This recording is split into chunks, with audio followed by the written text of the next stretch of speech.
Alright, review over. I made up my mind. Dying Light The Breast comes out 10 years later after Dying Light 1. This feels like a true successor, and I know, you've been waiting since you first downloaded the tech demo on your Xbox One, and you and your friends had an hour on each save file to play, so you'd play in intervals of 30 minutes, drop each other's shit to the other person, and load back in so you could keep playing the demo. I know you were bored. I was too. I tell you, this game does something to me. It does something to a man. This game fucks harder than the STD capital of the world, Florida. This game might have pulled me out of video game retirement. I've been non-stop mostly playing Kovacs and working out and shit, but as soon as this fucking thing dropped, I got up in an early morning and I was like, you know what? Fuck it. It's been a while. Let's do it. Got my peach monster. Got my completely healthy protein breakfast. We're gonna get some punching.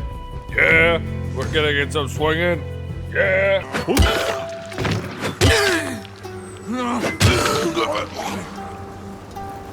Yo, when do you guys put me in the next Dying Light game? I know you hear this shit. Let's keep this section brief, because I will be talking, it will be mostly spoiler free, and I don't want to waste your time. You'll get to the funny parts, there'll be more edits, but I do want to at least talk a little bit here. Atmosphere, through and through, creepy. Simple as that. It's awesome. I love it for the Dying Light franchise. I didn't exactly get the same creepy feeling I did from Dying Light 1, maybe due to tech constraints, or maybe it was the budget at the time. I do not get the same vibe as I do in this game, and I did not get that vibe in Dying Light 2. I feel like going into a dark zone was like, I just have to sneak around for a little bit. In this game, I feel like I'm being fucking watched constantly, in and out of combat, daytime, nighttime, rain or shine, it does not matter, in and out of a building. I felt like the sound design made me feel like I was being stalked constantly. And I don't really get that vibe too hard after a long play session. If I play like an hour or two, and I'm just like, oh, okay, it's obviously not happening, but I gotta pay attention to sound cues regardless. I want to be stalked. Is it too much to be desired?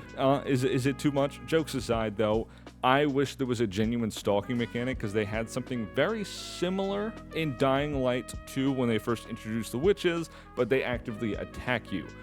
They'll run away and everything, but I want to be straight up with you.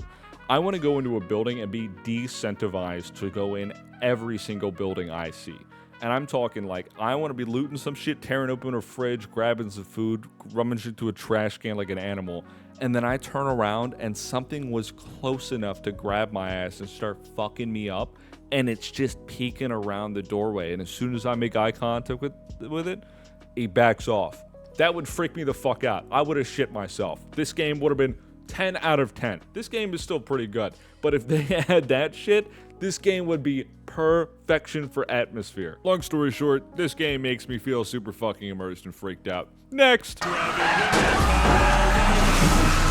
There's one thing this game does very well, and it's giving you options in getting around the map. The map's pretty large and open in a lot of different sections. Now, there's plenty of parkour spots you can get yourself into, stay on rooftops exclusively, go in and out of buildings from building to building, shit like that. Low, high ground, doesn't really matter. There's risk reward to all of it.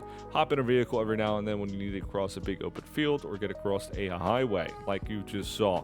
Or, if you prefer the more standard approach, which a lot of people would likely gravitate to, which is keeping a car nearby and upkeeping it. That's right, you can go get gas and shit, upkeep your car. It's not necessarily like the buggy from Dying Light the following, but it's good enough. I'll take it. I'm not here to complain. It's a pretty solid experience.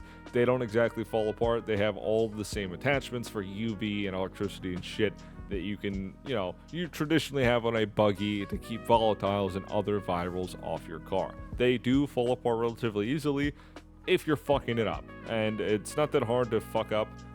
It's not that hard to keep yourself on the road either. So, you're likely not gonna stick with the same car through the entire playthrough, but it's worth mentioning. As you've already pieced together, those cars grab a lot of attention, and they put a lot of weight as a result on your decision to either go across parkour style, or if you have to, hoof it across an open field, which is significantly harder to do at night, especially driving at night. Of course, you get all of those tools at your disposal, but it's really up to you how you want to handle it. And there's plenty of reason to choose one over the other, whereas in the first and the second games, I did not feel that there was that much of a problem going between nighttime and daytime. I didn't feel forced into it one way or the other than, getting gear in the second one in Dark Zones, waiting to go at night to do that. Whereas, like, if I were to do that here, it's significantly worse if I get caught. I definitely do have to rely on my set of abilities, my flashlight being on and off, my survivor sense, my gear as a whole is significantly more important. Whereas in Dying Light 2, I could just pull out a glider and fly away, right? Shit like that didn't really matter once you get into higher levels. This game puts the pressure on through and through when you're traveling. And also, parkour plays a role in combat. As you already know from Dying Light 2, there's parkour combat. And I have some personal gripes about that. Young Tommy, how you doing today?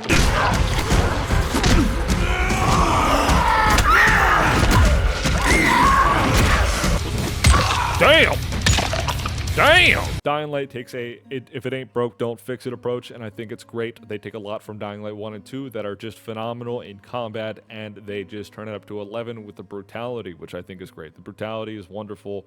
We'll get into further brutality of the story as a whole in a moment, and of course, parkour combat. I do not like the parkour combat in this game, but I'll explain in a moment. When you're slashing through a zombie's leg and switching back to a hammer you picked up off the floor earlier in an industrial area and bashing another one's head in with one swing, it feels phenomenal, especially while you're doing crowd control.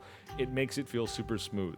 And if you get into a tight spot where you need to pull out a firearm, most of the enemies are a one tap to the head if you have good aim. It's perfect. I think it's wonderful. I think it's a great addition rather than having to pump multiple rounds into an enemy and you're just like, what the fuck? Well, I guess my gun's not good enough. Well, they balance out the overpoweredness of a firearm, of course, with the sound effects and the rarity of ammunition. And if you're really good with your shots, you get one tap in human-on-human combat, going through with bow and arrow and popping an arrow through a fucking zombie or enemy's head and then switching to melee right after. It feels super smooth and intuitive to go between the two. Parkour combat, on the other hand, I have a gripe with, and I think it has something to do with the hitboxes because I've had plenty of times where I went to go get into a boss fight or something, or semi-boss fight with a goon or something, and I was just getting hit when I should not have been getting hit while dodging or while using the parkour combat. I think there's something going on. Well, if I like grapple over a zombie, for some reason the one next to him will like go and grab it, scratch at the air that I've left behind, and I'll turn around and see it, and it'll register as I'm taking damage, and it's half of my fucking health. Then I'm like, fuck, dude, I gotta reassess using parkour combat altogether, and it kind of throws it out the window.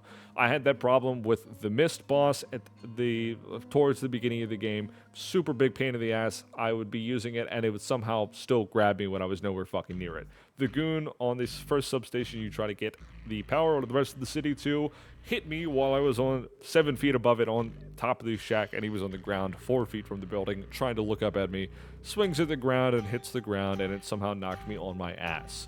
Using parkour combat indoors is even worse, especially if you're getting chased by volatiles or if you're trying to avoid enemies as a whole. You'll grab onto something you're not supposed to, you're not looking at, for some fucking reason, you'll start wall running, and you really don't want to be, and then you're fucking sitting there looking like an asshole smashing buttons. It's not a great experience, especially when you're in high, intense scenarios, but when it does work, it works wonderfully, and it feels so crisp. Something blew up down there. Half the building is flooded. What kind of idiot are you? Just the kind of idiot that'll kick your ass if you don't adjust your goddamn attitude. You don't want to piss me off. Once for my bitch mom. You should never have taken away my Xbox. I can't control the beast inside. You're gonna see the really ugly side of me. Wait!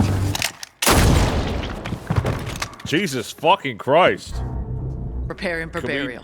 Do that anywhere else? You fucking prick. Sure, just blow your head off. You're not going to be the one doing the cleaning, right?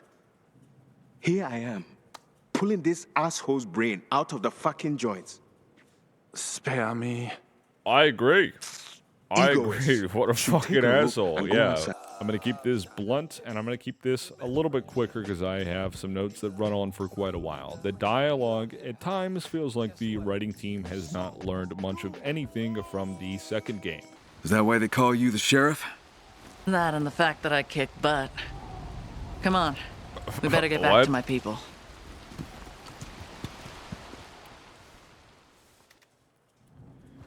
That and I smoke grass and eat ass.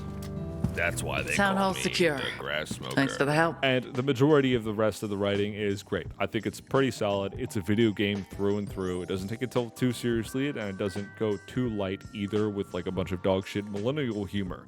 It does a pretty good balance of both.